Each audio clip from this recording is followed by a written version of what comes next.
Roll. If you look at West Asia today, which the Western countries call it as Middle East, the strategic situation is changing every day, and it's changing for worse. One of the major reasons for this change is that all concerned parties are looking at their narrow national interests, and that is why the situation is going back to worse. Now take for instance Turkey. They want to drive out Kurds from their territory. Kurds have fought bravely with Americans, and they were a major control over the Islamic State. Their having been driven out has released a large number of Islamic State terrorists. Those terrorists are now going to regroup and are going to pose bigger threat in times to come. To prevent that, America did give some warnings regarding sanctions and things like that, but I don't think Turkey paid any heed to it.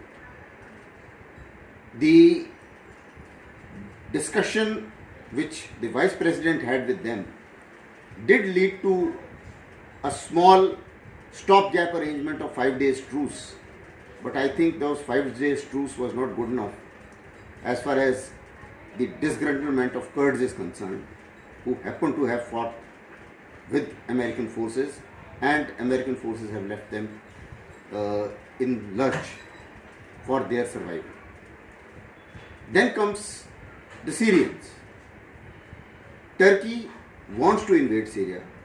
Turkey never liked the regime of President Assad, and therefore Assad was left with a situation wherein you have some forces which are supporting the government and you have some forces which are rebellions and not supporting the government, and those forces were actually being held by Turkey as well. Turkey also is moving a Wahhabi way. When IS was in full swing and they were operative, their oil was being sold and a fair amount of help, actually it is alleged that it had come from Turkey. Then we come to the Russians. Russians are standing behind Assad. When US wanted Assad regime to fall, Russians were the strongest allies to ensure that Assad remains in place. And they have also given a fair amount of hardware and capability to Assad forces to fight the rebels. Now the area of Syria, the northern border of Syria, has got various pockets, some being controlled by Turks, some being controlled by Russians, some being controlled by the rebels, and all these need to be separated out if some kind of peace has to prevail. And therefore Russians also are trying to have an agreement with Turkey. Now all these agreements are being done again to meet their individual interests, and all these agreements are flexible.